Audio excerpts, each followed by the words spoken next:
Hi. Hey, it's Skycatlive. What's up, guys? It's 8:17 in the fucking morning. I can't believe it's 8:17 in the morning. One thing you could say about alcohol is it definitely gets me in bed earlier. It's 6:29:25. I was drunk as fuck last night. It's a Sunday. Lost my stepfather 2 days ago, so it's been kind of a crazy ride. Went from hospital day to breakdown day to cleaning day. Today will be like a cleaning day, and or maybe it'll be a day of rest. I don't know. I pray to God that my family fucking rests today. It's like a toddler or something. I pray to fucking God and all the deities of the fucking universe, and I really put this out to the universe. I fucking pray. I pray to every entity that there is and all the hope in the world. I pray to all humanity and my dead father and my dead stepfather and shit. I pray that my fucking family can fucking relax today. I don't think they can, you know, and that's okay. I've never done it to them.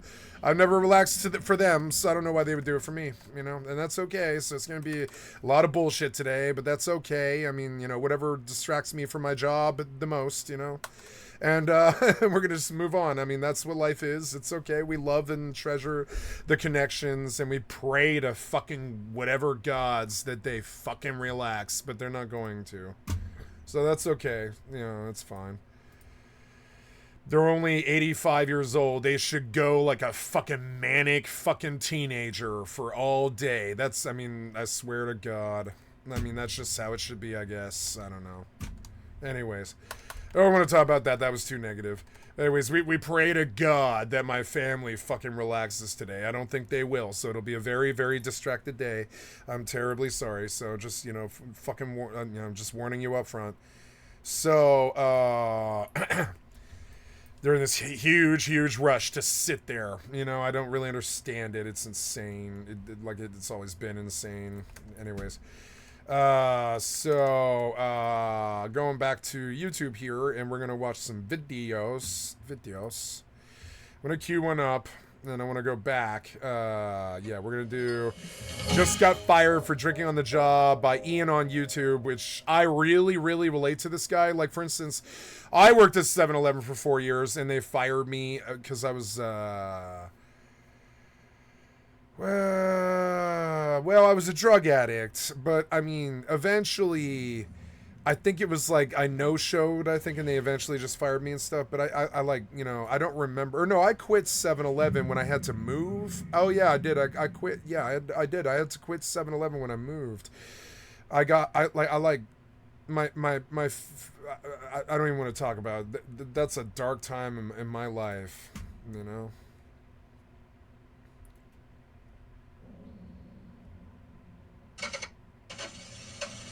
Hey. Nice.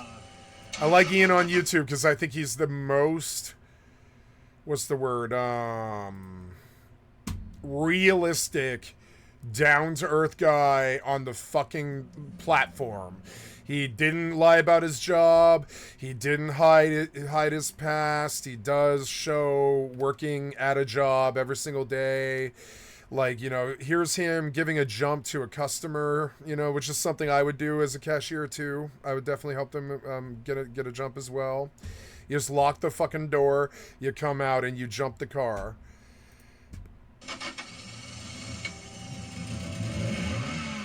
Hey, oh, you're welcome, bro. You don't owe me anything, bro. Good luck, brother. Hope you make it, bro. See, he's actually real. And he's like the only one on goddamn YouTube that I relate to. I don't, you know, we're about to do, damn it, go back. God damn it, go back. I hate these software developers. They're so annoying. I guess I fell asleep to war stories and biographies last night in my bedroom. Oh yeah, did I play Ghetto Boys at like fucking like midnight or something? I think I did. I played My Mind's Playing Tricks on Me, right? Yeah, I think so. Good. And I watched something about Trump's big bill after a dramatic late night vote. Oh no! So I guess we got to watch that too. I mean, oh yeah, and then I watched something about the Gambinos or whatever. Yeah, Charles Lucky Luciano, the New York's most wanted mafia boss. Here's Google. Sorry, PewDiePie with "I'm done with Google." So I'm going to cue Ian on YouTube first. We're gonna do "I'm done with Google." We're gonna do. I don't know. I don't know. I think I'm okay.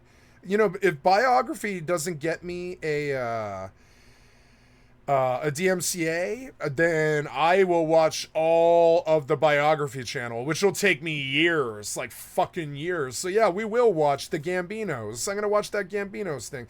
That looks real good. Fuck yeah.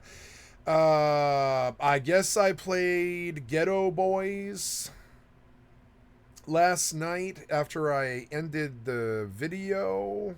No, I paused the video and then I never stopped pausing it, which is fine because at the end I think I DMCA'd, so whatever.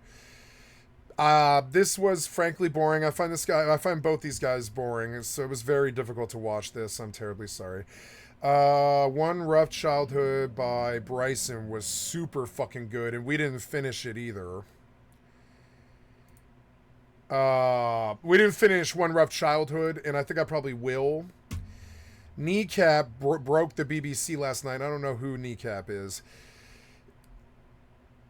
And we got through all the rest of it. In 21 minutes of Tucker Carlson getting roasted. We didn't finish that, and I would like to actually finish that because I think it's fucking hilarious. It was fucking hilarious. And I didn't really listen to it. We're going to start over.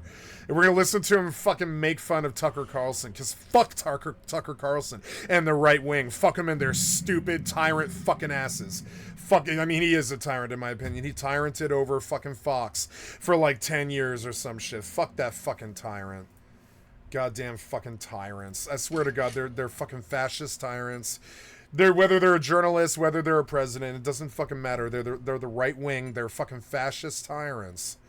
I don't care what you fucking thinkers say about it. That's who they are. That's what they do. That's how they act. I don't care. That's like saying water isn't wet or something. Yeah, the right wing are goddamn tyrants. They've always been. They lead with that law and order fist and all that stupid ass lie shit that they talk about.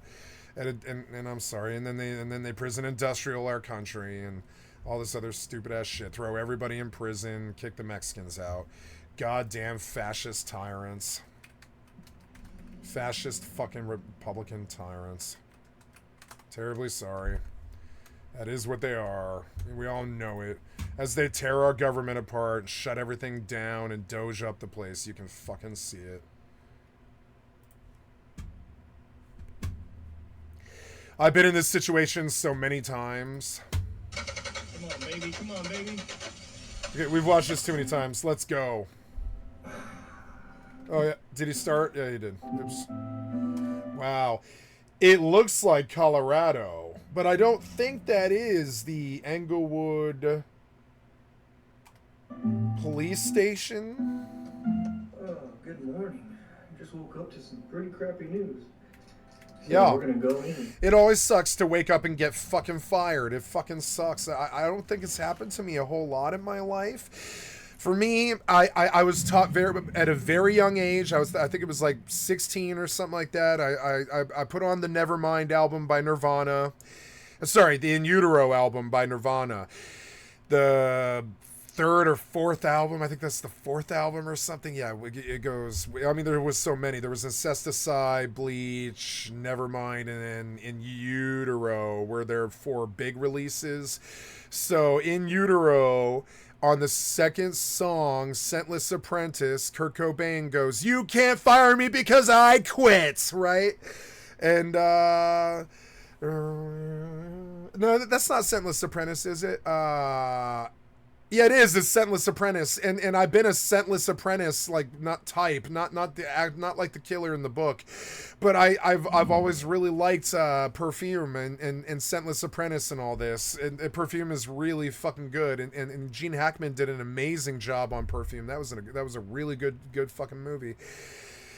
And yeah, and I love that song, Scentless Apprentice. It lit me up to a whole lot of stuff, and I like that fucking song. And he goes, "You can't fire me because I quit," right? And I was like, well, if I'm ever in a job that I want to leave, I'm gonna leave like Kurt Cobain. And I did every single time that I had a job that I couldn't handle anymore, or they couldn't handle me anymore. It happened both ways all the time.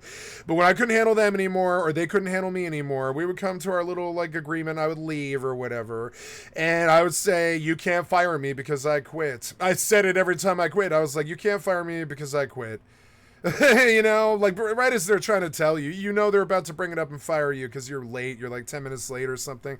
You got a hangover and you're tired. You don't want their shit or whatever. You're a druggie. You got to. You're an alcoholic. You have things to do. You have personal life. You know, you're getting more laid than they are. It's fucking crazy. It's weird. And so then, yeah, so sooner or later you decide to break up or whatever, and before they can say you're fired, you say I quit. And that's how I really did get through like 67 different jobs.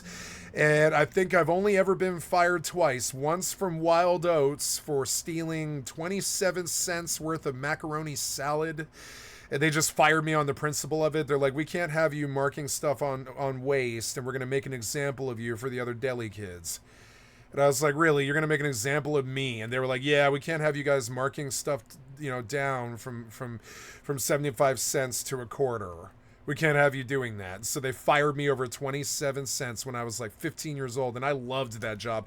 All my best friends were working there and stuff. I loved that fucking job, and everybody was marking waste down to 25%, including my best friend and all this stuff. So they just, so I'm just marking something down in the waste bin to 25 cents, as the other 40 people who worked there did every single fucking day. And they just decide to pull me up there. "We saw you on camera marking something down," and I was like, "Yeah, I marked down 75 cents worth of macaroni salad." And they're like, "Yeah, that's stealing." And I was like, "Yes, it is. It's stealing 50 cents worth of macaroni salad and marking it down to 25 cents, like everybody else in this job does." And they're like, "Who else does this?" And I'm like, "If you're firing me, why should I tell you? Everybody does this." And they were like, "Well, we got to fire you and make an example of you for them." And I was like, "Okay, thanks for firing me over 27 cents. I was so mortified. I was like, "I'll go home and I'll get 50 cents. Will you please let me keep the job? I'm sorry that I'm just hungry and I'm a teenager and I was stuck here 10 hours today and I have nothing to eat. So I marked down, 75 cents worth of macaroni salad to 25 cents so I could eat. I don't have any money, We're poor." And they fired me. And I learned, I was like, this is the last time I'm ever going to get fired. And I did get fired again. Only one more time, though, and I've had 65 jobs or something. I have had, like, a lot of jobs in my lifetime. I always move or quit or something, but yeah, and I got fired another time because I called in sick with a doctor's note for fucking the flu from Conoco on South Broadway in Denver. And like I love that job, and again, all of my best friends work there. It's something that I do when I come. I'm the Flophouse guy. I run a huge social circle. I don't do it anymore because those people wrote me off for doing drugs. But I mean, I am the super social fucking butterfly guy that like knows everybody and brings all of his friends to come work. If I take a job, I bring all of my friends with me, and I did that for years until I was like 27. From the age of 14, we all worked at Waterway Gas and Watch. From the age of 16, we all worked at Einstein Bagels. At the age of 18, we all worked at fucking... So yeah, when I was 18, Einstein... we all worked at Einstein Bagels when I was 14. We all worked at Wild Oats when I was 16. We all worked at GameStop when I was 18. And then we worked at Waterway when I was like 19, 20, something like that for 2-3 years. And I brought all of my friends with me. Wherever I took a job, I brought all my friends with me. It's something that I do. I don't know why, but I do. I brought all my friends with me. You think I'm just some friendless, fat loser who sits in my room all the time. But no, I did not live a life like that. I do now, but I didn't live a life like that till I was 39. And so every time I ever took a job somewhere and I wanted to quit, it was this terrible news to my friends because they all worked at the same place. And they'd be like, "No, don't quit this place. You're why we work here," and all this stuff. And I'd be like, "Sorry, I've had a disagreement with the boss and I can't handle somebody telling me what the fuck to do. I'm late all the time because I have a girlfriend, a job, and school. Like, I'm just late all the time. I'm terribly sorry. I'm just fucking late. I'm late because I'm getting stoned in the parking lot before I get into the fucking job. I don't care what you fucking think. I've never cared about that. It's being a cashier. Who the fuck cares if you're stoned on marijuana operating a fucking cash register? Who the fuck cares? But I'll tell you who does. Corpo fucking F it America. That's who cares, you know? Corpo F it America.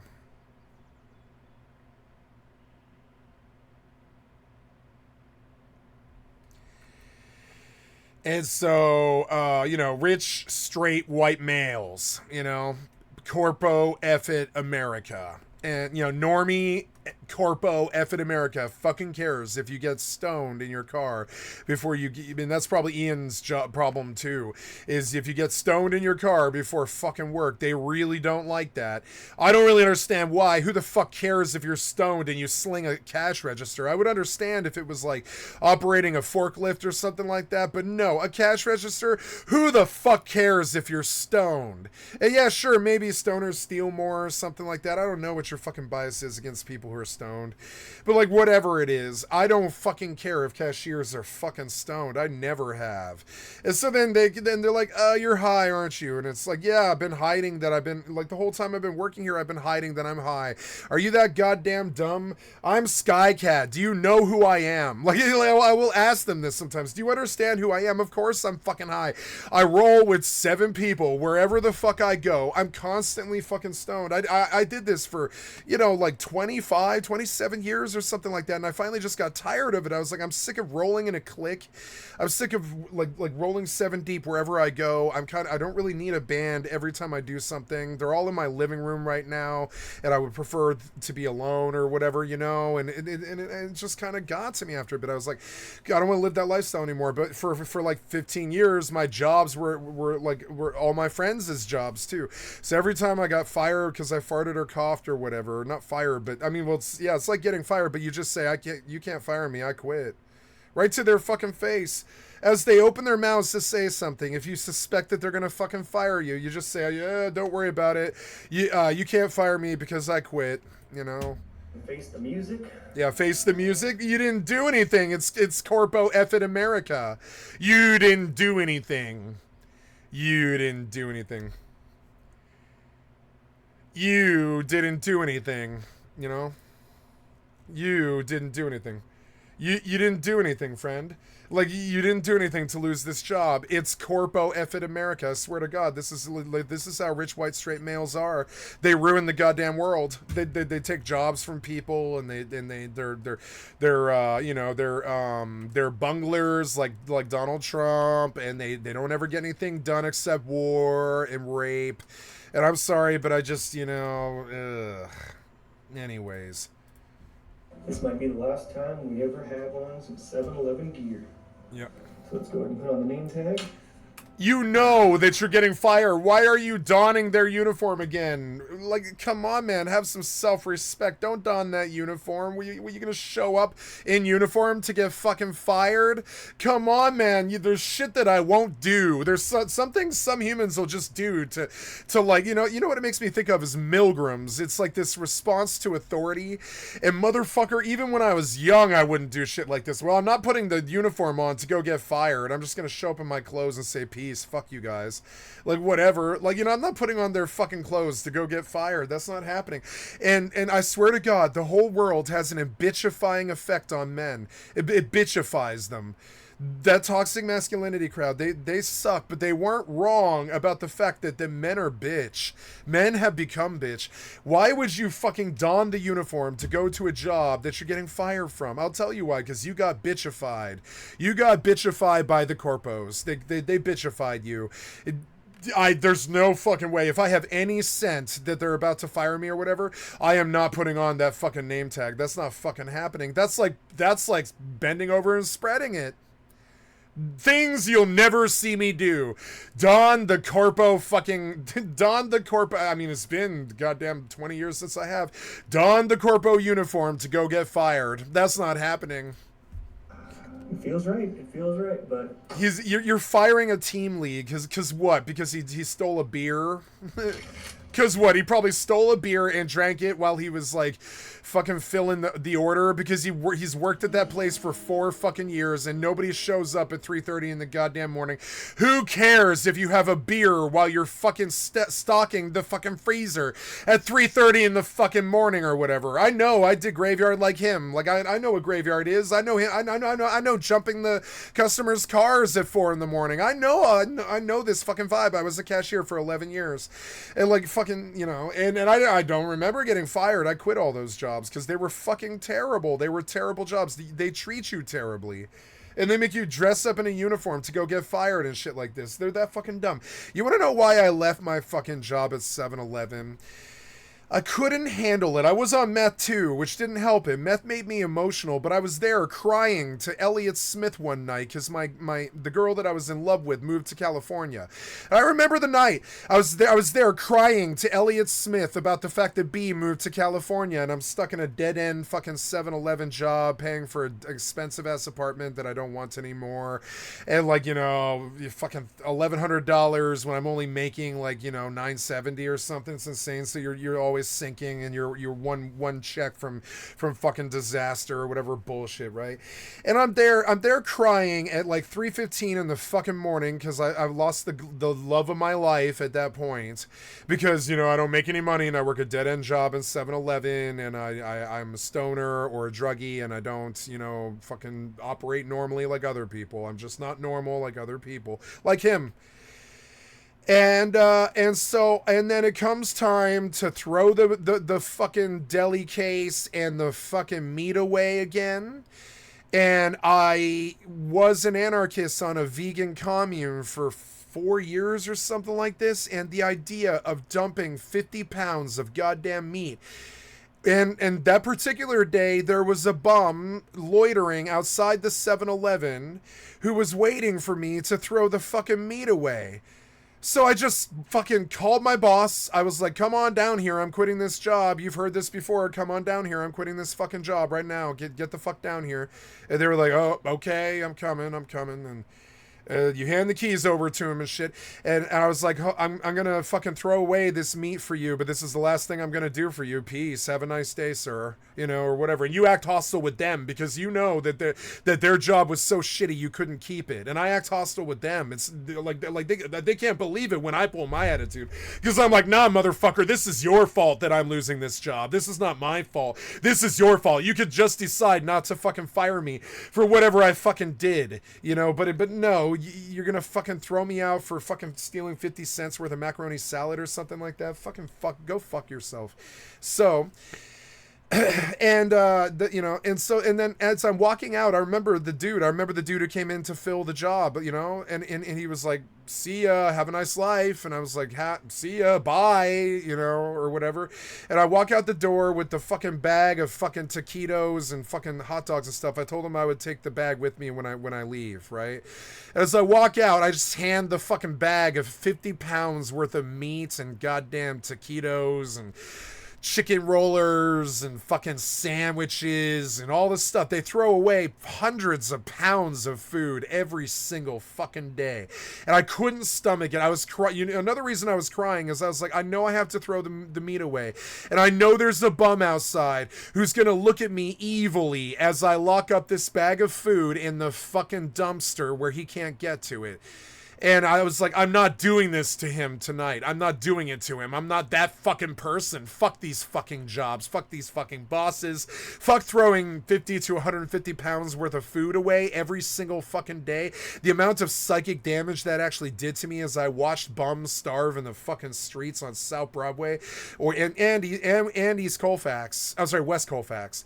And you know, and I worked a 7-Eleven I worked a Conoco on Broadway, and I worked a BP in Cherry Creek, and I worked a 7-Eleven on West Colfax on Wolf, and a Conoco on South Broadway.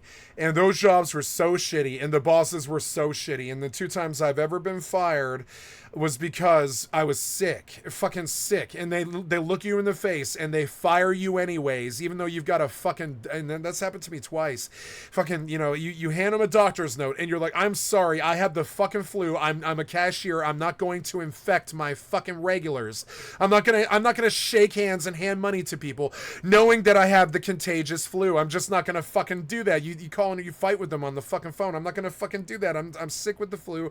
I've got a goddamn doctor's note. I'm in bed sipping 7-Up and eating saltine crackers and puking in a goddamn bucket and pooping in a bucket or pooping over and over again and shit with diarrhea and shit. And it's like, I'm not coming to fucking work because you work a piece of shit 7-Eleven job where you didn't fucking back up and hire up backup people to deal with the issue. Ooh, I've got a nasty wasp in my room and I'm gonna try and get him out. I'll be right back.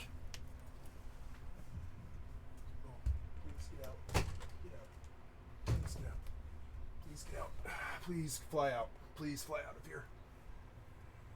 That is like the biggest wasp I have ever seen. He was so big. Did he leave? I hope he did leave. Tell me he went outside. There's no way he didn't go outside. Please tell me he's not on a roof somewhere or something. Yeah, that wasp is way too big to be in this house, man. If he stung me, I feel like I could die. He looked like a goddamn fucking, like an African, wasp. Ugh. What's that? It's a spider that's gone nuts. And he's spun a bunch of cobweb in my corner. Fucking bugs. Ah, there's a spider right there too. I hate spiders. God damn it. I don't kill them, but I hate them. Alright, whatever. Did the wasp leave? Fucking bugs.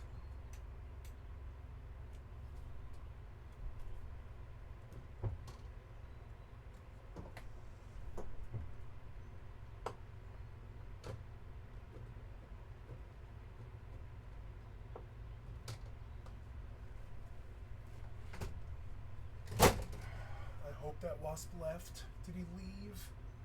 I think he left. Or she. No, it would be a he. Or no, yeah, it's a. They're all female except for the breeders, right? The breeders are male, but all of the bees are female, except for the ones with that are like breeders, and ants are like that too.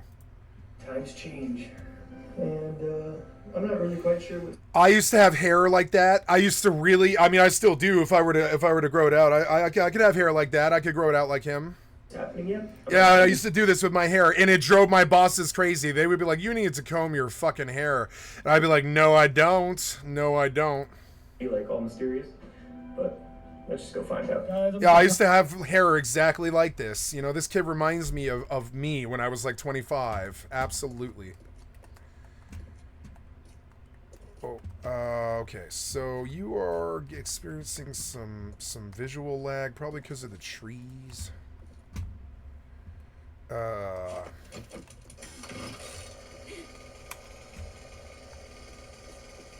gonna turn it down. The sound is so obnoxious in this game that I don't want it, frankly. We'll put it at 1 and we'll leave it there.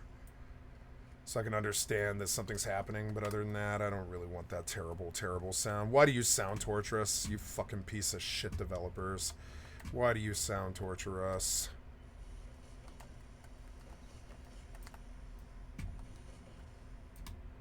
Why do you sound torture us? I don't know, developers.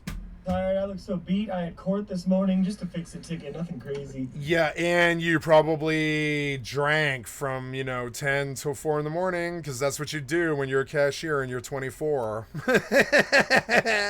That's just what you do. I mean, that's just what you do. You drink till 4 in the morning, you sleep till noon, you get up, you deal with your fucking day, and then you go to work at 8:30 or something, or whatever, 10.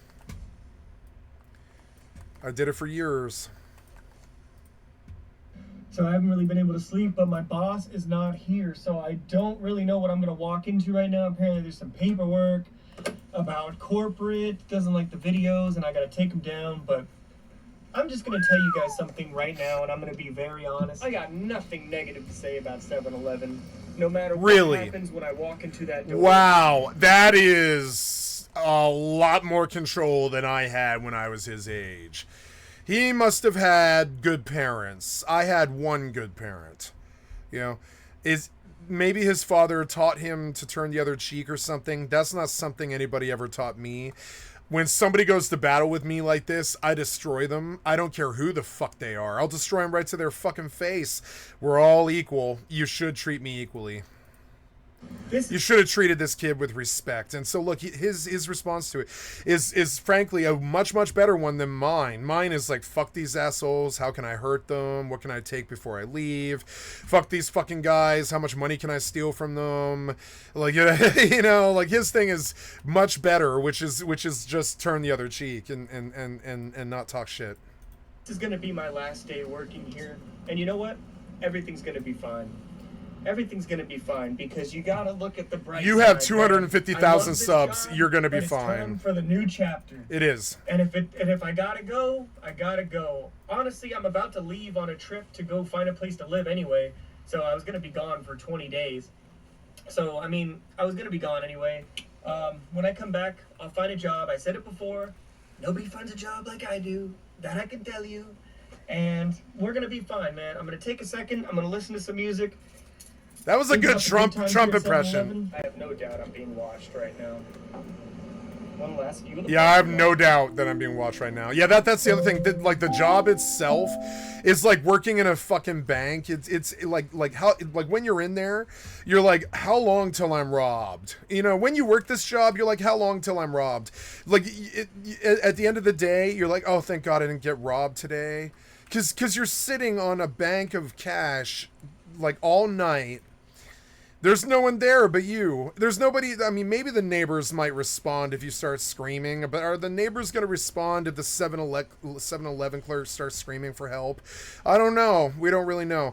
So, yeah, we don't really know. I don't really want to count on that. And 7-Eleven does have a lot of good security and stuff, but when you work the job, you're like, how long till I get robbed? How long? I mean, it can't be very long. I mean, you know, it's weird. And I didn't get robbed, thank God. The whole 10 years or 11 years, I think that I was a cashier, I did not get robbed. But statistically, that's kind of unlikely, frankly. I was very lucky.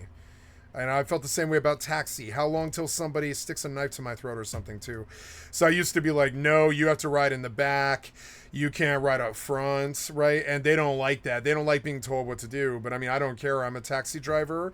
And I tell them that, like, there's a comfort level thing about you know, like when they for Uber and taxi, I don't let them ride shotgun. I force them to get in the back, particularly because it puts like a 3 or 4 foot gap between them or me, and they've got to lean forward to do something to me, and that's going to give me enough warning to screech the car over to the side and grab my taser flashlight or my bear mace and shit and actually defend myself and shit, right?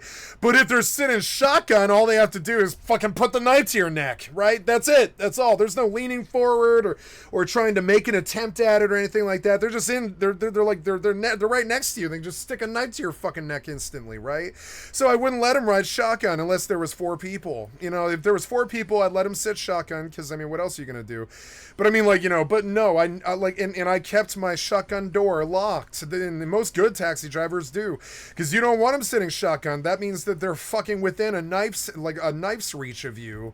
And then what's to stop them from just taking your day's pay, killing you over $300, and driving the taxi off into the sunset? There's nothing really stopping them, and 7-Eleven feels like that too. The worse the crime gets, the more scary the job is, and I think he's actually very wise to leave his 7-Eleven job right now, because the way things are fucking getting right now, those people coming in, his regulars and stuff, sooner or later, they're going to stick a knife or a gun in your fucking face and be like, look, bro, I'm terribly sorry, and you don't know me or whatever, but you got to empty that fucking register, and I don't care if there's cameras or not. I got to feed my fucking family or whatever, you know?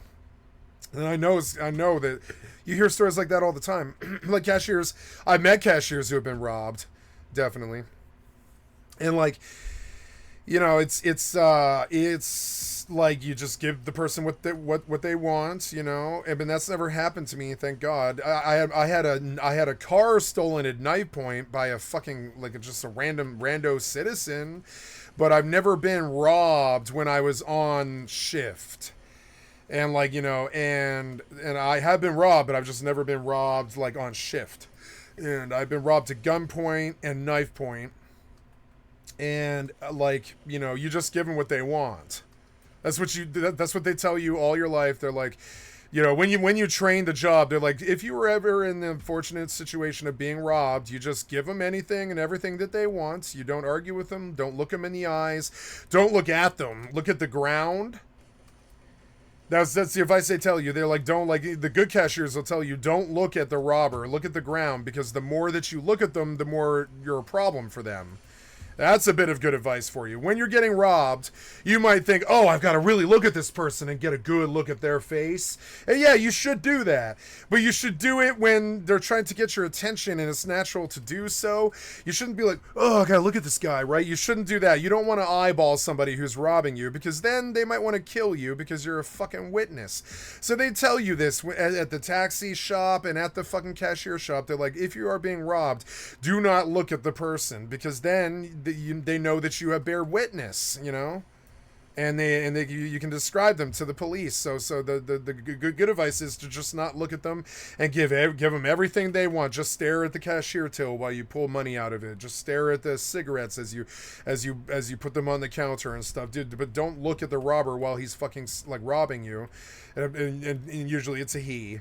Because that complicates things, and that's something that I've known. So when the guy robbed me at knife point, I didn't look at him. I looked at the ground. You know, he put a knife to my neck, and I immediately took my eyes off him, because I had been robbed before. You know, not in my work, but like in my personal life. And so I knew that the likelihood of me dying was a lot higher if I could describe him to police. And so the moment where a normal muggle would look in his face and try to memorize what he looked like, because I don't really remember what that guy looks like even. The guy who robbed me from my car, I don't remember what he looks like at all. I don't remember at all. Couldn't describe him. I could describe that he's white and middle-aged, you know, and that's what I told the cop. But when he stuck the knife to my neck, I immediately took my eyes off him. And he was very surprised by this. He was like, his response was like, he was flabbergasted. Now he didn't say anything about it, but he knew immediately when I stopped looking at him that I had been robbed before, and that I had been in this situation, and I was going to give him whatever he wanted, and etc.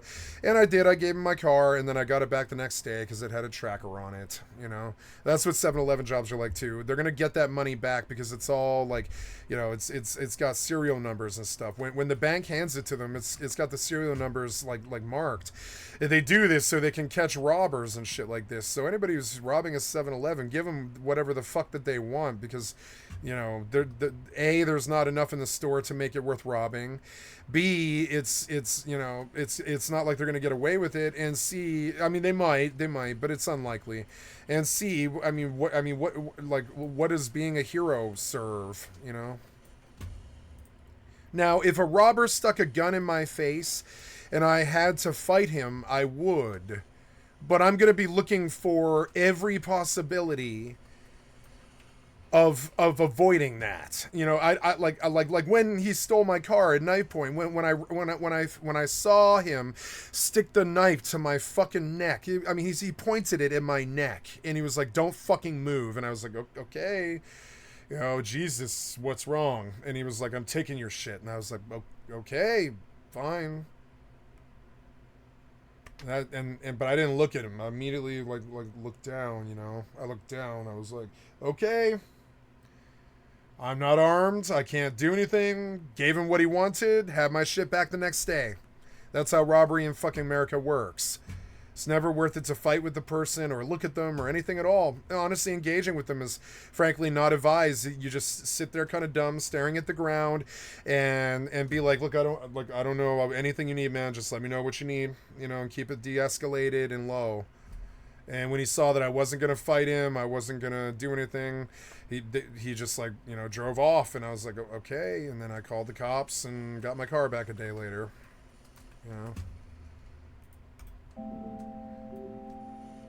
This is why Americans bear arms so often, because they don't want to get stuck up and get their car robbed or whatever. They don't. They like Americans are not in the mood for that. We already have oligarchs.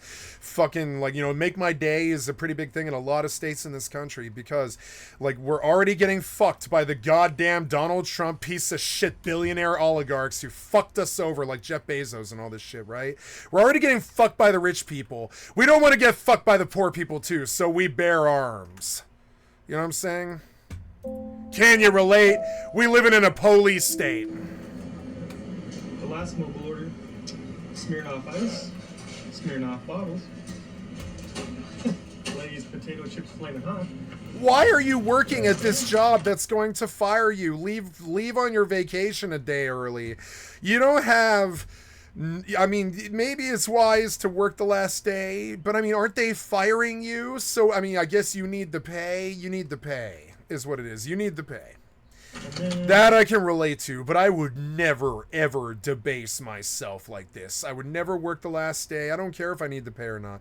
If you're going to fucking fire me, I'm not working for you. I mean, what? See, the kids, they've been like Milgrams. They're like Milgrams, and they're scared to like to not conform. I swear to God, like why is your thumb on that fucking tablet, conformist? You should be talking about leaving for vacation early. Fuck this job. Fuck the corpo fired you. And why would you be slinging a tablet again on the day that they're firing you? Have some self-respect here. Like I don't even know. Tablet. You got your finger on a tablet the day they're firing you. It might be because you're the tablet generation. Size on the fries. 5.25. That is these. I gotta be honest, maybe it's like a little weird saying this. Okay, so how many cases of beer can you sneak out the back while you block the camera? How many lottery tickets, $20 lottery tickets, can you scratch and just throw away if they don't win? How many, right? If they win, you leave, right? You don't need that job anymore. I've done that before. I definitely have quit a job. And as I left, I just scratched the $20 tickets and kept the ones that won and threw away the ones that lost. You ever done that before? I have, because yeah, fuck you, you fired me, so why shouldn't I jack you for your $20 lottery tickets? You don't fucking bother to count them, you just make the night shift do that. So so if I steal these $20 lottery tickets in a way where you don't have footage of it, right? Where you don't have footage of it. If I snake along the ground underneath the camera, which I've done before, and I reach up and I just snake $20 lottery tickets and shit like this, and I'm scratching $20 lottery tickets in my car before I quit your worthless ass job, you just work for them and receive the $75 or whatever. When I quit a 7-Eleven, I'm taking $20 fucking lottery tickets with me. I'm sorry, but I've done that quite a lot before. As you want to know how I know I'm about to be quit or fired? It's because I'm instead of working, I'm scratching $20 lottery tickets that I've got right there sitting next to me. I'm just scratching $20 lottery tickets, right? And if I win, then I cash myself out and I pay for the lottery tickets that I scratched. And if I lose, I just throw them away. And if you're on camera, you get busted for petty theft or whatever, probably larceny. I think it's like larceny. Probably get busted for larceny, but I don't do it on goddamn camera. So hey, if nobody sees me stealing the $20 scratch tickets and there's no camera footage of it, did it really happen? We don't know. So yeah, I'm stealing a couple cartons of cigarettes. I'm stealing a couple cases of beer. I'm handing the fucking food to the bum as I leave. I'm letting my friends come and just five finger for 10 minutes. You know what I'm saying? I'm throwing the cartons of cigarettes in my backpack. I'm fucking stuffing $20 lottery tickets. I'm just folding them into a nice stack this fucking thick, probably, I don't know, $20, $30, $20 lottery tickets or whatever. That's what I'm doing when I quit your fucking job. I'm not working the tablet from the McLean's order for your worthless corpo $75 debt pay. I'm not doing that, I'll tell you that. I'm putting tape in the goddamn ATM so when the regulars come through and they dump cash, it goes to me, not them. I need that money. They don't. They're the ones getting $400 out to go pay their drug dealer or something like that. I'm the one working a $10 an hour fucking dead end job or whatever. So I've got all kinds of tricks as an actual skilled cashier to get ahead of the fucking shop, and I used them for 11 years. Why do you think I worked cashier? It's like working in a bank. It's the easiest place to fucking steal. Have your friends come in and five finger for you. Steal cartons of cigarettes, because cigarettes are goddamn $9 now and have been since I was like 19 years old or something like that. Cigarettes are like goddamn $7 to $9 a pack or something like that. Okay, so let's see. I need to buy a pack of cigarettes once a day. You pay me like $100 a day. So that's crazy. So just 1/10 of the fucking shift goes to the pack of cigarettes it takes to de-stress after working the goddamn job. There's a reason why he's got the Win 5K thing on, and you can tell he's got an interest in lottery because he's not a stupid cashier. And there's a lot of money in those fucking scratchers on both sides, on all three sides. The fucking people buying the scratchers, the people selling the scratchers, and the people stealing the scratchers. Those scratchers are a lot of goddamn money. I had a friend who worked at the fucking Breakfast King 4 blocks down for, one of my regulars and shit, Flo. Her fucking name was Flo. I loved her to death. Her name was Flo. Fucking Flo. She's like, I'm Flo, the waitress. And she shakes my hand. She's like, I don't know, 92 or something like this, but she looks like she's 45 because she actually works for a fucking living. She's got sinewy, tough like arms and legs and stuff because she stands on her feet all day and slings fucking waitress fucking stuff for fatty tips for her regulars and shit. And she makes a lot of money, like more money than somebody in the lower class anyway. She makes like middle class money even though she's lower class. She goes home and she drinks coffee and alcohol and she smokes her cigarettes and she scratches her scratchers and she washes her fucking soaps.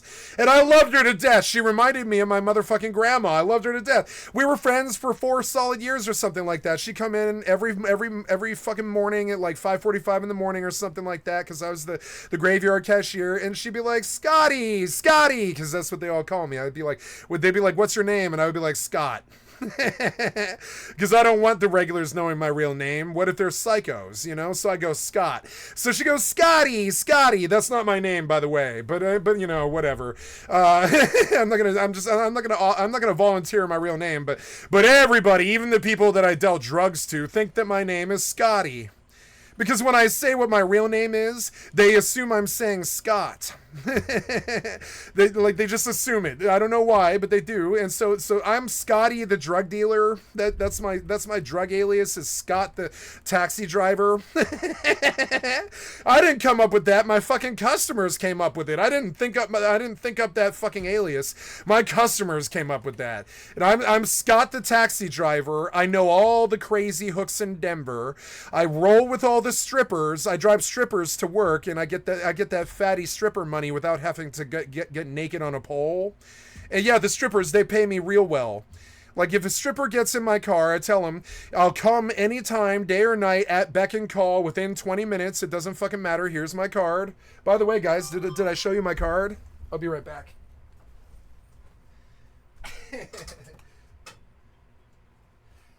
So, I have my mother, it seems to be that it's becoming the changing of the guards. I lost my stepfather 2 days ago, and I don't know, but before I lost my mother, I had her, make a business card. Oh no, I am not visible for some reason.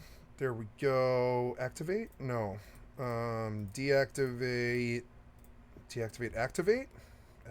There we go.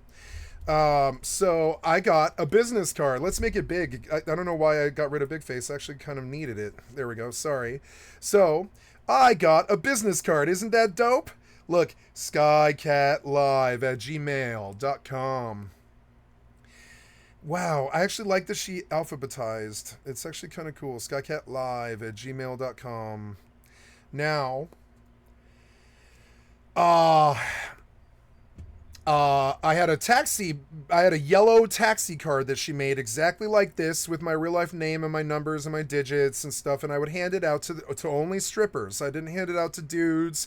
I didn't hand it out to randos. You know, it was kind of funny. I ended up being best friends with a kingpin in Denver, a female kingpin, and her mother got in my taxi and begged me for my card afterwards. And I was like, I'm sorry, I don't give my card out. You know, I don't do that. And she was like, really, you don't give regulars cards? And I was like, I'm terribly sorry. No, I have a side hustle.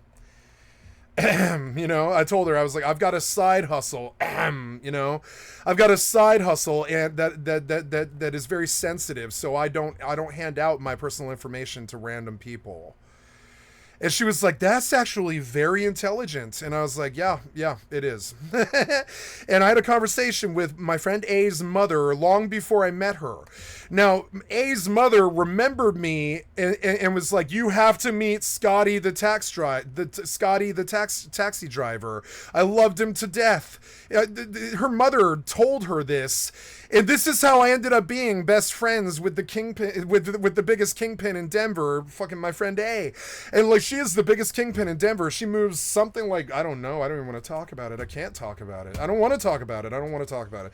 So, like, you know, so anyways, and how did I become best friends with her? Because her mother liked me. Her mother fucking liked me. Nobody in the Denver scene can approach her at all. But if her mother likes you, you might have an in. Which was kind of funny. I thought I might fuck her because her mother did like me. It was kind of funny. I was like, oh my God, I'd really like to fuck this girl. She's so fucking hot. And she's got every drug under the sun. She's like a walking pharmacy. And I love her. I still love her to death. She's one of my best friends. I really love that girl. I wonder sometimes if she's married or what. But anyways, you know, her mother was like, you have to meet Scotty the taxi driver. So then, like, and I remember it, like 3 weeks later, they pointedly they knew what my shift was, and she wanted me to meet her daughter because she thought maybe that we should be together. So she booked me for a King Soopers ride that she knew was going to take like 2.5 hours. And she had me take her and her daughter to King Soopers on her medical disability. And then when she got to the King Soopers, she just went in there to buy cigarettes and little scratch lottery tickets, and she was in there on my dime essentially, because it's a what do they call that, a voucher ride, which means that the medical companies pay for their medical patients to go to places like the grocery store or the kidney clinic or what do they call that for kidney stuff, you know, like the leukemia clinic or whatever, that kind of stuff, liver clinic, that kind of thing. And so I take her to King Soopers, and she pointedly, she tells me she's doing this. She's like, it's going to take me a while. I'm disabled. This is going to take me a while, and I'm so sorry. And it was like, that's okay, ma'am. We are on a voucher ride. It is against the law and immoral for me to lecture you about how long you spend in that store. You are disabled, and we value your business. And you can spend as much time as you want in there. And she liked that. She liked that, too. I'll never forget it. Why won't you fire? Did you call things? Yeah, you did. I don't have shotgun shells. How is that right? What? Okay, I don't know. You're not going to reload. I don't know why you won't reload. Because of a piece of shit developer, I guess. Sorry. Sorry, guys. Piece of shit developer won't let me reload. We don't know why. We don't know why they're like this. So sorry. Anyways, so she's like, this may take a while. And what it really was is she was trying to hook me up with her daughter. And so I sat in the taxi with my friend A for 2.5 hours. And she asked me these interesting questions about my life and all this. And by the end of it, she was like, you're a drug dealer. You need a hook. You're working a taxi job so you can bang strippers. she lays out this like, she lays out. She's like, I know what your hustle is, and I was like, oh yeah, what? I'm a taxi driver. What hustle? And she's like, you're a drug dealer. You're desperate for a hook and you can't find one. You're busting and you need a hook because you're about to make a lot of money. And she's like, and you sleep with only strippers.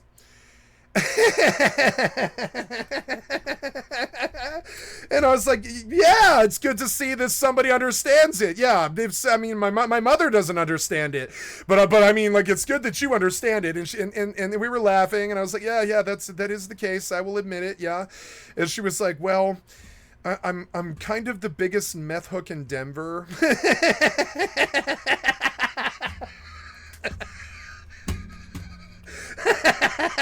And I'll leave the rest of it to your imagination.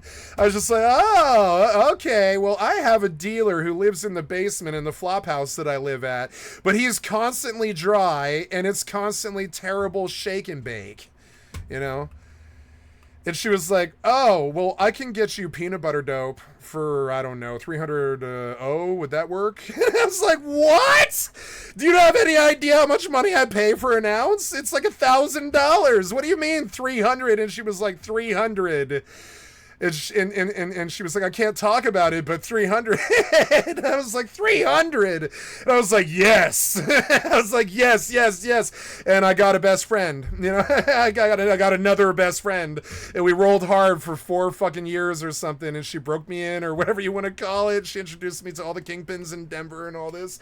And then I was just like, okay, I'm going to be like a rich drug dealer now. And she's like, yes, you're going to be a rich drug, because you know me, you're going to be a rich drug dealer now. I was like, okay, and I was, but the problem was I wouldn't do her clients because she was trying to sling black tar. I wouldn't do her clients, right? They forced me to later. When I got in, they forced me to. They were like, here's the crossroads that we always have with our guys on the streets. You know, our mid-level guys, right? They were like, here's the crossroads that all mid-level guys come to. She warned me about it. She was like, something's coming, but I'm not going to tell you what it is, and it's going to be a change that you're not going to like. But she warned me about it like a month ahead. She was like, something's going to come, and you're not going to like it, but we're going to force you to do something, basically. And I was like, okay. And she's like, you're going to want to do it, which I did. But she was like, you're not going to like what we say. And I was like, okay, no problem. I'll wait for it. Okay. She warned me. And then sure enough, yeah, her guy sat down with me and he was like, if you want to continue working with us, you have to sling black tar to downtown Denver. And I was like, okay. It was either my way or the highway. And he was like, this is where we either stop investing in you because you can't work with us, or you work with us and we invest in you. And if you've ever been jumped in a gang or whatever the fuck I have, if you've ever been jumped in a gang, I think that's what they call it on the street level. But I got jumped in on the mid level, you know. And it was kind of crazy. It was weird.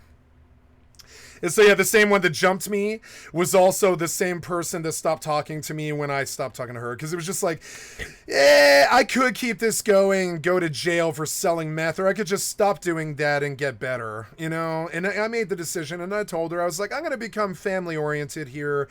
And I walked out of this without a charge after 4.5 years at the mid to almost top level. And she was like, yeah, nobody's done that. Nobody in the scene has managed to dodge a charge but you. She told me that. She was like, right to my face. Like, as we were smoking vape and meth at like 4 a.m, one of the last times I saw her, she was like, yeah, it's true. You're like, for some reason, you're like the only person that's ever walked through the scene and not been busted. And I was like, yeah. She told me, she was like, I thought you might be a cop at first. And I was like, no. And I was like, I was busted. I got pulled over after I was up for 5.5 days slinging Uber rides. I wasn't even slinging dope. I didn't get busted for dope. I got busted for possession of less than a gram and less than a gram of heroin, less than a gram of black tar. I showed her the fucking charge. I had the charge in my goddamn glove box. I was like, here's what they did to me. You can see it. It's less than a gram of black tar heroin and less than a gram of meth. And she was like, you're going to be fine. And I was like, yeah, I probably will be, but it sucks. I got busted. They towed my my car. I don't have anything. I don't have money, dope, or a car. What the fuck can I do? And she was like, well, I can stake you. And I was like, no, because then I'll owe you $5,000. And where the fuck am I going to get that? I'll have to sling dope for a year. Where the fuck am I going to get that from? Like, she was like, dope. And I was like, no, I don't think dope is the solution to this. I've lost my car, my house, and my job. I don't think dope is going to solve this problem. And that was the conversation we had. And she was like, no, you're stopping. And I was like, yeah, I'm stopping. And the other reason is Craigslist Personals got shut down. The only reason I didn't sling only black tar heroin to only the downtown fucking clientele was because I had Craigslist Personals, which meant that I had this endless well of renewable customers, all adult, all willing, people who had drug addictions and stuff in the working class and in the middle class and in the upper class and stuff. And I lost all of my clientele, and they were random. It was kind of like fish in the sea. Like, for instance, you guys heard for 3.5 years when my text message would go off, it sounded like a Final Fantasy level up sound. Like Final Fantasy, right? There's a reason why my text message was like that, because every time that I got a text message, I made between $50 and $70 and $90. So... Well, I mean, I'm sorry, it's more like $20, $30 to $50, but I mean, I would do 20 to 30 a day or something like that. So after a while, the text message, every time it rang, it felt like I was leveling up, because it was. I would get like, 20, 30, $50, something like that. I'd be like, oh my God, I made half a day's work with a 20-minute ride and a hand-to-hand or whatever, right? And so, I got addicted to it. I was like, but I knew that it wasn't the solution to my fucking problems. I knew that the fast money wasn't going to be the solution to my problems. I knew that jail was inevitable. It was for her. She did time. Her father did time. I mean, I never did time. I told her that too. I was like, right now, I told her, I was like, right now, we don't know. But until until we actually see the court date on this charge, and it's like a year from now, like until we see the court date on this felony, felony possession charge, we don't know. I might be going to jail. I told her I was on probation when they busted me. I've definitely got probation violation coming. I was like, I'm probably going upstate. It's fucking shitty. I'm probably going to fucking to county. I told her, I was like, I'm probably going to county. It's going to take them a year to fucking do it, but I'm probably going to county. They fucking busted me for probation violation on less than a possession of a gram of methamphetamine and less than a possession of it's less than a gram of fucking of black tar heroin. My ex-girlfriend, she never ever put more than 1 gram in one place, because you get a way, way, way worse charge, So she left like 75 cents is what they call it in the drug scene. She left 75 cents of black tar heroin and 75 cents worth of clear, which is meth, in my fucking my rear view mirror. And that sucked. And then I let the cops search the car, and I lost my job over that. I pretty much lost my car, my job, and my fucking business over that. That was so stupid, because I was working as an Uber driver, and my ex-girlfriend left her drugs in my car. I lost everything I had. And it doesn't need to be like that. It's like that because of piece of shit fascists and Republicans. Their piece of shit drug war is why it's like that. Their piece of shit drug war is why we have cartels in Mexico and in Colombia and shit. Their piece of shit drug war is why the drugs are worth so much money. It is why the black market exists. If they didn't have their piece of shit drug war, we wouldn't have the goddamn cartels. It's their fault. It's the fact that Americans buy a really feckless, stupid, irresponsible drug called cocaine, billions of pounds of it, and we insist on it being illegal, even though it was legal for millions of years. It's only been illegal in this country, and when the rest of the world saw it, they did it too, because they were like, oh, we can make a black market spring up, and we can force like triple letter law agencies to spring up out of nowhere and conduct a war on our own people. Oh, cool, yeah, we're totally Republican piece of shit fascist little Eichmanns, and we totally love fascisting up the place and screwing you over for all your money and your jobs and putting you in jail for drugs. We love prison. We're conservatives. We love prison. We love putting people in jail for drugs, And And like, yeah, so I mean, yeah, it's your fucking fault the cartels are out of goddamn hand. It's not the Mexicans. It's you, white America. I look at this kid and I think, oh, I think he was probably up the night before blowing lines of cocaine. I look at him like that. I probably not. Probably just alcohol, right? I don't think so. He doesn't strike me as a cocaine person, actually.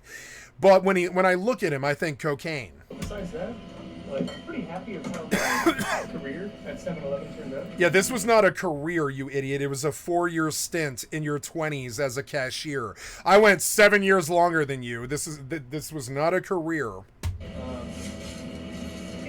Oh my god, look at how much money you can make. What are those Stitch things worth? How much? I mean, I could probably sling Black and Miles on the corner to the people who smoke blunts and stuff. Like, there's like cartons of cigarettes under the counter, and you're working for I mean, this is why I was a bad person. Is because if you're good, they give you $70 and fire you. I mean, if you're a good person, they give you $70 and they fire you just like they did him. It doesn't matter if you're bad. It doesn't matter. You're still gonna get fucked by them. It doesn't matter if you're good or bad. It doesn't matter if you obey the rules or not. They're still gonna fuck you. So I look at this fucking situation like, ooh, I'll steal some lighters. Those are always worth something.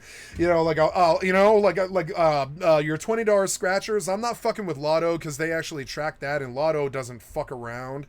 But the scratchers fuck around, and so does the manager. The manager doesn't count the scratchers in any real verifiable way. They do, but they're not going to do that in a way where they know who stole the scratchers, because they've got like 3 to 10 employees that come in over a week basis or something like this. They've got customers who come in who might be in the store while this kid's in the bathroom or something, who just reach over the goddamn counter and snag 10 scratchers and stuff. So they go back and they look at the camera trying to figure out where the scratchers went. They don't want to watch a whole week's worth of content on the fucking camera to see if somebody stole the scratchers. They don't want to do that. They can't do that. They've got to work their job. You know, they'll get fired if they do that. So what are the chances of you getting caught stealing those scratchers? It's frankly kind of low. Now, if you do it the day that they're firing you, you might end up in county. But if you do it like 5 weeks before, you know, and if you're a smart person who like can tell the way the winds are blowing and stuff, then loot the 7-Eleven. I swear to God, I don't like goody two shoes, particularly because to me, goody two shoes are people who, oh, it's the way that the camera is. Oh yeah, it's like pixels on the camera. Yeah. Yeah, like, and I'm sorry, but I mean, like, yeah, rob that 7-Eleven as you fucking leave. That's the American way. That's doing your half-ass job. I mean, that is the American way. Rob that 7-Eleven before you fucking leave. But no, you're on camera because you have hundreds of thousands of hits, and you know that they're watching everything that you do, and you're a smart man. Good for you. I never would have been a streamer at fucking 7-Eleven. 7-Eleven is about stealing. I mean, it kind of is. Like, for instance, one of the things that they do is eventually they realize that every 7-Eleven employee is just eating their meals at the 7-Eleven because they work at the 7-Eleven, right? So what they do is they give you $40 every week to just buy 7-Eleven crap. It's around now. It's probably more. It's probably like $80 now. But I mean, like, every week they give you like $80 of like 7-Eleven credit, so you can just swipe a card every time you want a soda or a pack of cigarettes or stuff, and they want you to patronize the 7-Eleven with the money that they give you. It's kind of like a casino. They're like, oh yeah, we work deals with the manufacturers, and we run the VLTs and stuff. And so you know, a pack of cigarettes to us isn't the same thing as it is to you. So they sell you a pack of cigarettes at cost off their dime, right? And it is a good little hustle that they're doing there, and it keeps the employees really, really loyal. Do you see it? He still will not steal as he leaves because they give him a credit card with like $80 every week so he can just swipe all the stuff that he actually wants from the store. If you worked at 7-Eleven in a dead-end job, you know this. If you don't, then you don't, right? So yeah, I can understand his loyalty, but I mean, there's a lot there's a lot less being poor in stealing from the 7-Eleven than there is in working for the 7-Eleven and taking the $70 paycheck. I'm sorry, but there is, and so I know everything you can do. I know how to steal beer from the case. I know how to steal money from the till. I know how to steal $20 scratch tickets. Whether I'm working the job or not, I know how to steal those things. I know when to come in, when to do it, what time. You know, I was a cashier for 11 years. For him, it was 4. For me, it was 11. Like, I know what time to do all that stuff. I know how to steal gas from the fucking island. I know how to, like fill a backpack with stuff and just walk out, because I mean that's all you have to do is just fill the backpack, and the 7-Eleven clerk is ordered by his boss to stay behind the counter and hit a button. He's ordered. He will lose his job if he doesn't. So I know that he can't do anything, right? But the public doesn't know that. So I know that I can come in there with a fucking backpack at like 3:15 in the morning when you're way less likely to catch a cop. You know, another thing about 7-Elevens is cops are constantly there. They're constantly there because it's legal for the cops to sit around and smoke their fucking bacon in the fucking parking lot. They're not going to catch a loitering charge. And honestly, the cashier loves the pigs. I didn't like the pigs because they prevented me from stealing. You know what I'm saying? So, like, yeah, I didn't like the fucking pigs. So I just don't like them. I didn't talk to them. I didn't give them free coffee. I'm not down with pigs. I'm terribly sorry. I'm fucking not down with pigs. They fucked me way too hard to be down with pigs. I'm just not down with pigs. I'm terribly sorry. I'm not. So, you know, no, I'm not giving them free coffee. No, I'm not talking to them. No, I don't like them. Yeah, I'm keeping my eyes downcast and going for the mop or the broom and acting like I'm too busy to talk to them because they're fucking pigs. No, I'm not going to talk to them. But they do sit in the fucking parking lot all the time, and I know what time their fucking shifts are, and I know when I'm likely to have a cop in that parking lot and when I'm not likely to have a cop in that fucking parking lot, and I could rob the 7-Eleven at gunpoint probably just fine, too. Take all their scratchers, their cigarettes and stuff with a mask and walk away scot-free. I guarantee it. I could do all of that. I don't because I am a good person. I'm not a bad person because I steal packs of cigarettes when I work cashier jobs. I'm a good person who doesn't do things like that on purpose. You know what I'm saying? I don't go out of my way to harm the 7-Eleven unless it goes out of the way to harm me. And they did. Listen to his story. Definitely the best at doing the cooler. Yeah, I'm definitely the best at doing the cooler, and I definitely get drunk while I'm doing the cooler because they don't track anything. They're like, honestly, their corpo culture is so goddamn fucking irresponsible that as a 7-Eleven clerk, I literally view it as irresponsible not to steal a beer and drink a beer while you fill the fucking cooler at night. I view it as irresponsible because they don't count the beer. They say they do, and they act like they do, and the good employees do. But nobody truly cares. They don't count the cigarettes, the beer. They do. They count these things, but they don't watch the count. So who cares if you have a beer in the cooler when you're stuck in there freezing to death for like an hour and a half, like stocking milk and stuff like this? Who cares if you have a fucking beer? You are giving them your life, your time, it is stealing, yeah. But I mean, like, but you work there. You fucking work there. And I'm always going to see it differently.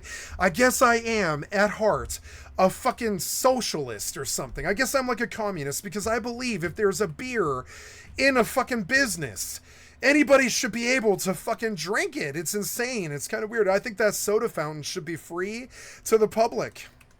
Now, who's going to pay for the soda fountain? Well, hopefully the 7-Eleven, when they understand that if they give free soda away, maybe we'll come buy hot dogs, at $1.90, And then you make what? Like goddamn, fucking $24 off a fucking 40-cent pack of wieners. That's what you guys are. You're bundles of sticks. You're packs of wieners. I swear to God, that's what you guys are. You're packs of wieners. You sell hot dogs at $1.90 and you sell 8 packs of hot dogs at goddamn $24, and the cost is like 26 cents for the fucking hot dog buns and like 80 cents for the fucking hot dogs and shit, and you sell them for $1.90 or $2.60 or whatever it is now, and some of that's taxes, yeah, but I mean that's 24 fucking dollars off a fucking thing of hot dogs. 7-Eleven can afford to make the goddamn soda fountain free. They absolutely can. Who the fuck cares if a fucking employee who puts in a good 8, 10, 12, 16 hours, right? Who the fuck cares if an employee has a beer? Please, you're my employee. Have a fucking beer. It's not like you're operating machinery. If you are, it's a fucking lottery machine in a fucking cashier station. But if you have 4 years experience in the business, you can probably operate the cashier while you have a 3-2 beer, you know? And it's fucking bullshit. It's bullshit how the corpos run these fucking businesses into the goddamn ground.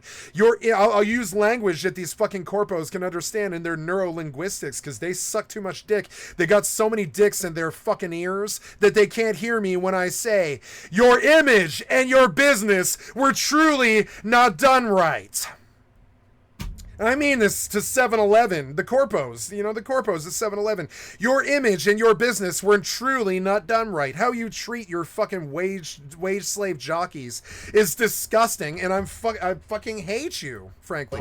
I have stepped foot in 7-Eleven like twice in the last 7 years or something. Now, when I was homeless, I entered at least 2 to 4 7-Elevens every day for 7 to 10 years or something like that. But I mean, the day that I stopped being homeless, when I went to the 2-year inpatient mental health facility and I stopped being homeless, I immediately stopped going to 7-Eleven. Definitely the best job I've ever had in my entire life. Yeah, right, and you're gonna be like, why? They pay you like $8.75 to stand there. Why? Of course, it's a little bit more after 4 years, like maybe $12, $13, maybe $15 an hour if you're lucky. So yeah, the money's okay. It's okay. It's not a living wage. Yeah. But it is okay. The money's okay. But the perks. Now notice the secret smile that he makes as he looks away and he says, it's the best job I've ever had. Yeah, it is, because they give you like $80 a week to swipe for like chips and soda and cigarettes and beer and all types of shit. Who cares? It is a good job. It's a good job, But the way they treat you isn't. Like I say, if you're looking for a great first job where you'll learn a lot, 7-Eleven is the absolute one. Yeah, because, what he's talking about is learning how to steal. If you want to learn how to steal, work a cashier job. And no matter what happens, I never have... Yep, and no matter what, this is my talk too. No matter what, this is one of those things, right? So my mother is terrified of falling down to the streets. I watched her go through it just in the last 3 days as my stepfather passed, right? Speaking of which, I'm gonna text her and just let her know I'm up and available if you need me, or I'll just call her and tell her.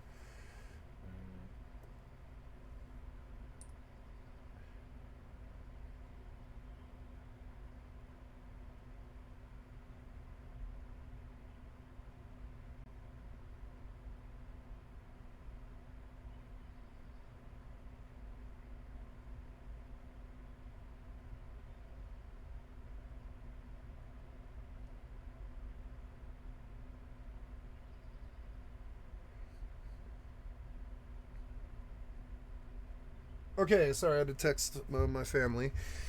So, yeah, and so he's got a hidden half smile here that because he is smart, he's fucking as smart or maybe more intelligent. He's definitely more emotionally intelligent than me, maybe even more brainwise too. We don't know. He's definitely a very smart kid, and he's got a twisted half smile on his face that the public can't detect, but cashiers can, because we know. Bad to say about 7-Eleven? Yeah, I've got nothing bad to say about it, right? And I feel the same way. I've got nothing bad to say about 7-Eleven because I've stolen so much shit from them that they would fuck me in the ass if they knew. Like I say, if you're looking for a great first job... Yeah, if you're looking for a great first job, yeah, 7-Eleven will teach you a lot. It will teach you how to deal with criminals, how to deal with cops, how to deal with customers, how to stock, how to count, how to do money, how to cashier, how to handle money, how to detect fake money, how to how to steal, how to figure out how the world works, figure out what makes the world run, which is selling 24 hot dogs. I'm sorry, selling 8 hot dogs for $24. That's how the world really works.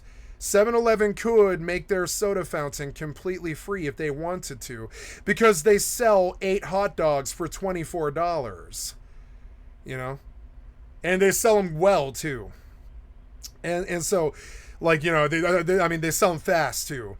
So I mean, and so, you know, so but they don't, and that's my issue with 7-Eleven. They make so much goddamn money that literally they could pay $30 an hour and keep this kid and train him to work a really good 7-Eleven cashier job all of his fucking life. But no, they pay, you know, $10 to $15.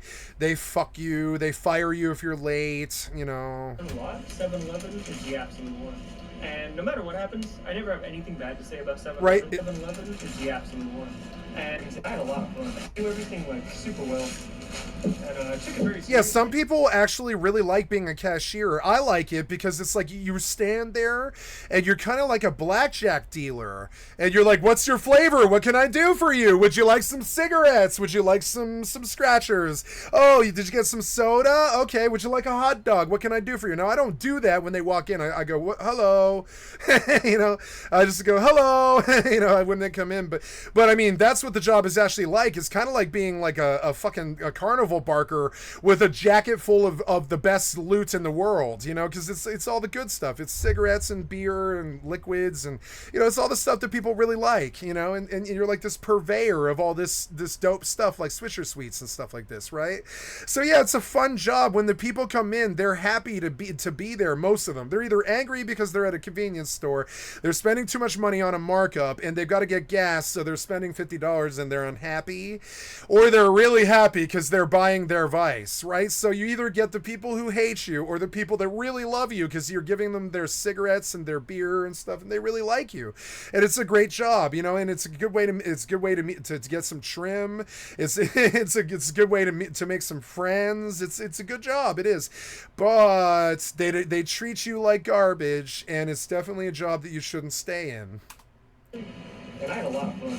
Yeah, it's a lot of fun, like drinking and filling the cooler, getting high on meth in the fucking cooler, you know, slinging cigarettes, handing a carton to somebody and seeing their eyes just like light up, you know, or handing $100 to somebody on a scratch ticket win, and then you're like handing them 520s and they're giving you that big smile, like, oh yeah, you're giving me $100 right now. Yeah, you had a scratch win. Here's $100, you know, and they love it, you know, and you're smiling at them, and they're smiling at you, and you're like, boy, I sure wish this was my $100, and they're like, but it's mine, and you make some cashier joke, right? And but it's mine, and you hand it to them, you know, and you make cashier jokes like that, and it's a great job, except they treat you like garbage because they're corpo efforts. Definitely the best job I've ever had in my entire life. So I can say, you know, I dropped an F-bomb on Twitch last night, and I had to cancel out of my stream before they fucking banned me. That's the beautiful thing about a fucking delay. Is yeah, if you can drop an F-bomb by accident, and I dropped an F-bomb. I called the rich white straight male the F word right on Twitch last night. I called Donald Trump the F word right on Twitch last night.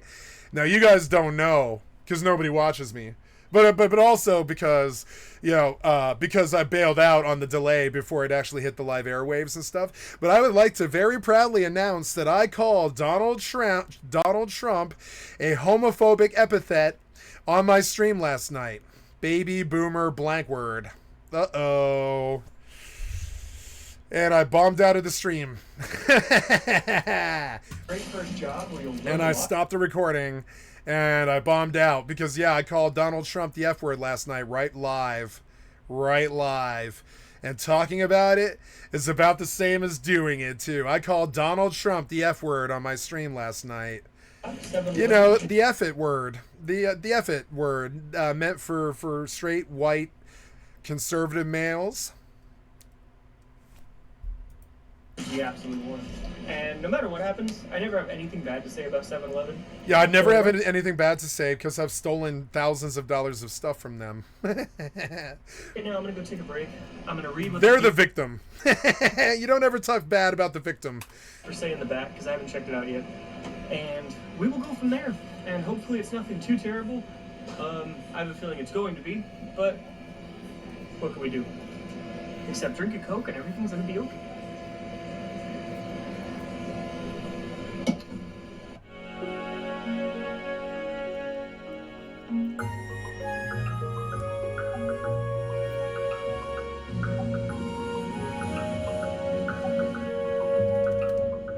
because it's my final day here.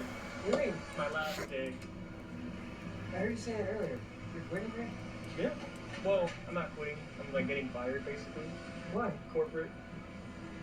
At least I think so. I haven't read the papers yet. My God, I wonder if he is my friend Ian's son, because he looks so much like my friend Ian. And his name is Ian. There's some papers in the back for me to read.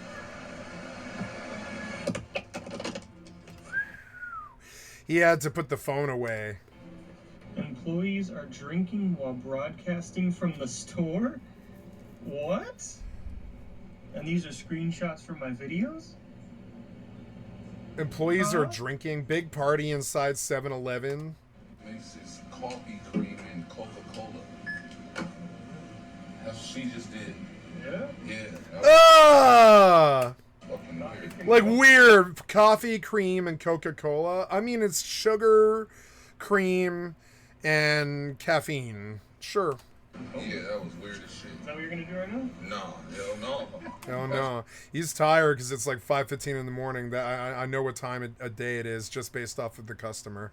For the night, I'm scared to get a Sprite. I was sitting at work last night drinking my Sprite. Fucking tenant thought I was drinking a beer. I said, well, shit, only green cans I know is Heineken's, and Heineken's don't look like a Sprite can. I was like, what's this shit? I said, people, man, people. It's my last day here, bro. For real? Yeah. You lying? No, I swear to God. I found out today. Why? Corporate about the videos and stuff, you know what I mean? Wait a minute. About the YouTube video? Yeah, yep. Why, man? I don't know, bro. The boss was cool with it, but corporate is like, we're gonna shut down the store and all this shit, something like that. What? You know what I mean? So, I mean, we should get this up to YouTube still, right? Yeah. So what you want to do? They gonna put you at another one? Nah, man. I'm probably, like, I was going down south to visit anyway, so I'm probably just gonna try to find, like, another place to live. You know? Out there? Yeah. Oh, man. So I won't see you no more after tonight. It's the last moment, bro. Well, shit, man. Leave me a message on YouTube, man. And all right. with Yeah, I'm subscribed to your channel. Yeah, that's what I'm saying. Leave me a message, bro. Yeah, Keep in touch with me, man. Because, you know what I'm saying? Hello?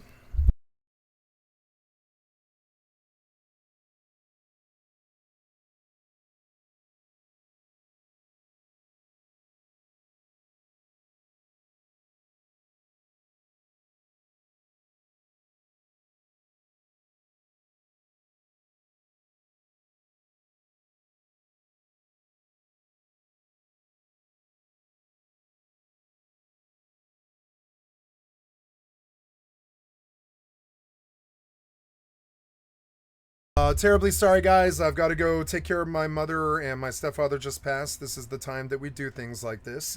I have to step away. I don't know how long. I'm just going to go do it. I'm terribly sorry. I'm going to stop this stream here, and I'll come right back to where we were whenever I get done. And I love you guys. Thank you so much for your time. I will be back here whenever I get back here. Terribly sorry. We had a death in the family recently, so yeah, my time isn't really my own right now, you know, but that's okay. It's, you know, it's an interesting time to be alive, and I'm just gonna go take care of my family responsibilities. So I love you guys. Sorry that I started and then stopped. I know that this happens every single fucking day and that I don't really have a career over it, but we can still try to rise above and still try to make it somehow. Just like him, we're going to make it anyways. You know, it doesn't matter. So I love you guys. Thank you so much. I'm sorry for the constant interruptions. My life is not my own. So love you guys. I'll see you later. Bye.